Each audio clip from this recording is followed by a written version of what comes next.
Continuamos en Televida con la presencia de Duilio Gusardo, reumatólogo. ¿Qué tal, Duilio? Hola, ¿Cómo te estás? va? Vamos a hablar de dolor lumbar y vamos a ver todas esas cosas que hacemos que favorecen en realidad ese dolor lumbar. Bueno, muchas veces vemos en la consulta los pacientes que vienen, que ya han hecho muchas consultas o muchos tratamientos con dolor lumbar crónico de más de 3 meses o de más de 6 meses. Y bueno, la verdad que uno pasa mucho tiempo en las consultas muchas veces desmitificando un poco algunos preconceptos que hay sobre esta patología. Primero que nada, lo hemos dicho muchas veces, el dolor lumbar en sí no es un diagnóstico. Esto de yo tengo lumbalgia y no estamos diciendo, excepto dónde te duele, no estamos diciendo cuál es la estructura. Y ahí el primer desafío es empezar a encontrar cuál es la estructura que duele en el examen físico y en el interrogatorio del paciente, porque el primer error en ese sentido también es que el paciente asocia su dolor con los hallazgos en la resonancia magnética. Y la verdad que en este momento sabemos que las resonancias magnéticas tendríamos que pedirlo en un porcentaje muy pequeño de pacientes, que cuando hacemos demasiadas resonancias encontramos cosas que no siempre tienen que ver con el dolor que está presentando el paciente, y que en cualquier dolor crónico, en principio no hay una asociación unívoca de ese dolor a una sola estructura. En general tenemos un conjunto de estructuras que ya están sensibilizadas, que trabajan en conjunto, que se enferman en conjunto y que se tienen que tratar en forma global. Entonces no es tipo, bueno, tengo el dolor por el disco, entonces trato el disco, soluciono el dolor. Digamos, ese abordaje así tan sencillo y mecanicista no termina funcionando para dolor crónico en la mayoría de los pacientes. Hay dolores irradiados, ¿cierto? Tenés dolores irradiados, tenés dolores referidos, tenés componente visceral en pacientes que, por ejemplo, tienen más dolor lumbar cuando están constipados o tienen más dolor lumbar las mujeres en la época de los periodos menstruales. Entonces, digamos, es una zona que hay que pensarla muy minuciosamente, analizando cada uno de los componentes. Lo segundo que vemos es que la mayoría de los pacientes empiezan a evitar el ejercicio. Ese es el segundo error que vemos en la mayoría de los pacientes, que por ahí, teniendo miedo al dolor en el movimiento, evitan el movimiento. La verdad que evitar el movimiento funciona como estrategia por ahí en el corto plazo ante un dolor lumbar agudo, que diga, bueno, un par de días me quedo tranqui como para adaptarme y recuperarme. Pero cuando ya tenés dolor lumbar crónico, lo más probable es que lo que necesites es mejor movimiento. Hay que ver cómo lo dosificamos. A veces sentimos que el cuerpo nos pide quedarnos quietos, ¿no? Bueno, en general uno empieza a tener dolor porque se quedó demasiado quieto mucho tiempo y el cuerpo te está aquietando porque ya no sabe cómo moverse y tenés que reeducarlo en el movimiento, no empezar a acostumbrarlo al reposo. Más allá que mientras tanto nos mediquemos y todo esto, ¿no? O sea, si no nos movemos, el dolor va a continuar. Por supuesto, y en ese sentido yo le digo a los pacientes que cuando usen medicación para el dolor, que la usen para moverse más, no para moverse igual o menos, porque si no estás perdiendo esa ventana de oportunidad. Si vos te tomaste el diclofenac y te mejoró esos 2 días no aproveche para quedarte en la cama, aprovecha para caminar. Pero bueno, la prescripción del movimiento, obvio que también tiene que ser personalizada en muchos pacientes. Otros pacientes que mejoran con terapias pasivas, terapia manual, determinadas movilizaciones, o puede ser acupuntura, puede ser ultrasonido, pueden ser agentes físicos, etc. Y a veces, si la kinesioterapia consiste solamente en cuestiones pasivas y no hacemos esta reeducación postural, no hacemos la parte de entrenamiento, también empezamos a tener el efecto a corto plazo, y ahí ves el paciente que cicla, digamos, y que empieza a girar en círculos.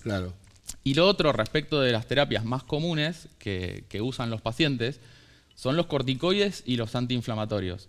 Y hemos visto, bueno, ya hemos tenido programas enteros dedicados a esto, pero los antiinflamatorios y los corticoides tienen poca evidencia de ser eficaces en dolor crónico. En general, casi todos los dolores crónicos no son por inflamación, sino que son por sensibilizaciones neurales, o son por problemas miofaciales, o desgastes tendinosos, o desgastes ligamentarios. Y ninguno de todos esos problemas es una inflamación local que tengamos que resolver. El corticoide puede ser bueno en ciertos periodos cortos de tiempo, ¿no? En ciertos pacientes con dolor, además que sea de característica inflamatoria, que es el dolor que empeora exquisitamente con el reposo. Y la verdad que eso en dolor lumbar se ve poco. Casi 15% de los dolores lumbares empeoran con el reposo. La mayoría de los dolores lumbares aparecen con el movimiento. Eso es dolor lumbar mecánico, y eso es donde tenés que empezar a entrenar el sistema para adaptarse al movimiento. Desinflamar, no hay nada que desinflamar. Y ahí el paciente dice, no, pero me dice con el primer diclofenac no funcionó, con el segundo, con el tercero, con el quinto, más o menos, un poquito, y al final, digamos, hay una sobredosis de medicación que le va a durar muy poco tiempo, si le dura y si le mejora, y si le mejora le va a mejorar poco. Y de nuevo, todo este tipo de cosas, digamos, hace que el paciente esté cada vez más preocupado, siente que está haciendo un montón de cosas y que nada le funciona, pero nada le funciona porque la verdad que, digamos, hay errores en cuáles son las soluciones supuestas que estamos buscando. Por un lado, no automedicarse, como siempre decimos, ¿no? Sin duda. Consultar y seguir los pasos, bueno, y tener en cuenta esta cuestión del movimiento. Bueno, por eso, digamos, después en el próximo programa vamos a hablar de cómo hacer para elaborar un plan de tratamiento orientado a que el paciente pueda moverse más y que pueda moverse mejor. Vamos a contarles a la gente dónde estás atendiendo. Bueno, estoy en San Luis 2314, que es el Centro Ensamble Adelta acá en Rosario, y en Victoria en el Centro Médico Las Colinas. Bueno, muchas gracias. Gracias. Continuamos con más Televida. Yo estoy con los doctores Alejandro Marcolini y Marcos Vicentín. Ellos son cirujanos pertenecientes al grupo de cirugía bariátrica del Sanatorio Británico, con quien vamos a hablar sobre los causales de la obesidad. Sabemos que diferentes personas pueden comer lo mismo, algunos engordan y otros no. Vamos a intentar entender este fenómeno y cuáles son las razones. ¿Qué tal? ¿Cómo están? Hola, Claudio. Buenos días, buen día, Claudio. Bueno, vamos a describir básicamente cuáles son las razones por las cuales se puede engordar fuera de la cuestión de comer excesivamente, ¿no? Hay algo importante a entender, es que mucha gente, incluso dentro de la comunidad médica, sigue pensando que solamente nuestro sobrepeso, nuestra obesidad está ligado a lo que uno come o a los hábitos en la actividad física, pero en realidad hay un montón de otras variables importantes a tener en cuenta, como los antecedentes genéticos, como las enfermedades, como la medicación, los embarazos, antecedentes previos de tratamiento. Todo eso es importante a la hora de conocer el peso que una persona tiene, pero también es importante conocer cuál debería ser el peso de una persona. Todo eso analizamos con el equipo. Eso es algo importante a entender cuando uno comienza el tratamiento, saber que va a estar abocado a todo un equipo de especialistas que van a ir analizando cada una de esas variables que estuve hablando recién. Vamos a enumerar un poco estos causales, ¿cuáles podrían ser? Causas genéticas, endocrinológicas, metabólicas, de medicación, propia de los hábitos. O sea, es una sumatoria de cosas que probablemente estén entrelazadas entre ellas. Por eso, previo a la cirugía, el paciente pasa primero por toda una cantidad de profesionales, entre los cuales se incluye la psicología, también profesionales de psicología, donde se tiene una cantidad de conversaciones que apuntan a un cambio de conducta del paciente previo a la cirugía, si es que hay cirugía, porque puede ser que quizás con el tratamiento médico alcance. A la previa, y tan importante como la previa, es a la posterior.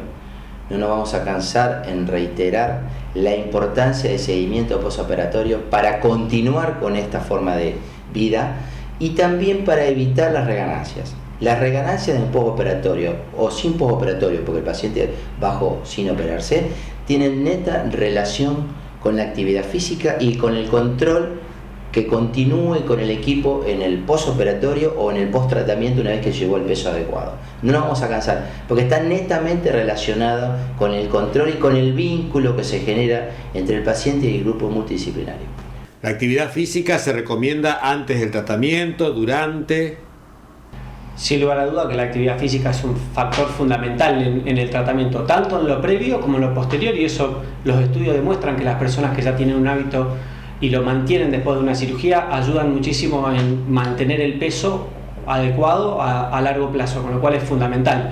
Obvio que cercano a la cirugía el paciente requiere hacer un tratamiento en forma adaptativo, pero normalmente al mes una persona ya puede retomar sus tareas habituales, incluso recomendamos y sugerimos parte de eso, tratamiento aeróbico o ejercicio aeróbico y también musculación. Digo porque hay personas que por ahí pesan 150, 200 kilos y en estos casos pedirles actividad física prácticamente les resulta imposible. Es importantísimo lo que estás contando, porque cuando uno opera pacientes de ese rango, lo que tiene que entender es que la actividad física forma parte de una rehabilitación.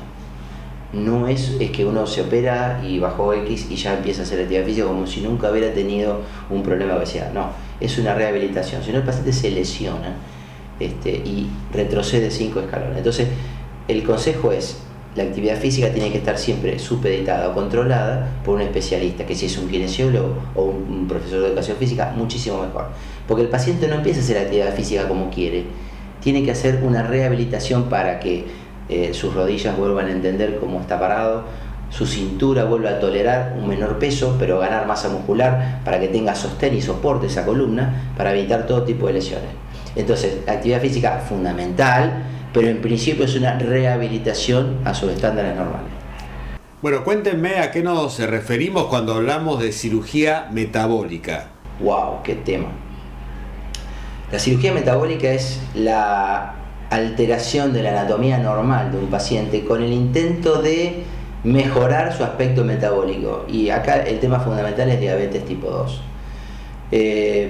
Todo lo que hemos hablado antes del índice de masa corporal a partir de los 35 para arriba, más comorbilidades, en diabetes cambia un poco y baja la posibilidad de operar pacientes entre 30 y 35, en el mundo están entre 28 y 32 de índice de masa corporal, asociado a diabetes tipo 2. La diabetes tipo 2 es la del adulto y no la tipo 1 insulino dependiente desde prácticamente los primeros años de vida o de la primera infancia o de la primera juventud. Importantísimo, porque el impacto y la evolución que tiene la cirugía metabólica en este tipo de paciente, que generalmente va acompañada de hipertensión, de dislipemia, o sea, alteraciones de lípidos, o sea, triglicéridos y colesterol, es impresionante. Curación, nadie habla de curación. Esa palabra hay que desterrarla. Estamos hablando de una muy buena respuesta, de bajar los requerimientos de la insulina, incluso para los que ya tenían insulina, retirarlo y continuar con medicación bioral, y para los que tenían solamente medicación bioral, evitar el uso de insulina. Y esto es muy importante hacerlo lo antes posible, porque el páncreas tiene una determinada cantidad de insulina y que depende de cómo la usemos en nuestra vida, es como que vamos a llegar en el tanque con insulina o sin insulina. Por consiguiente, cuanto antes se actúe, siempre y cuando esté indicada la cirugía metabólica, mejor va a ser para la evolución del paciente en cuanto a la diabetes, el uso de insulina, los requerimientos de medicamentos y de hipoglucemiantes y todo lo que estamos hablando. Bueno, vamos a ver sobre impreso los datos para todos aquellos que quieran comunicarse con el servicio de cirugía bariátrica del Sanatorio Británico. Nos vamos a volver a encontrar en una próxima oportunidad para seguir hablando de estos temas. Nos vemos nuevamente, Claudio. Gracias. Muchas gracias. Nosotros seguimos con más.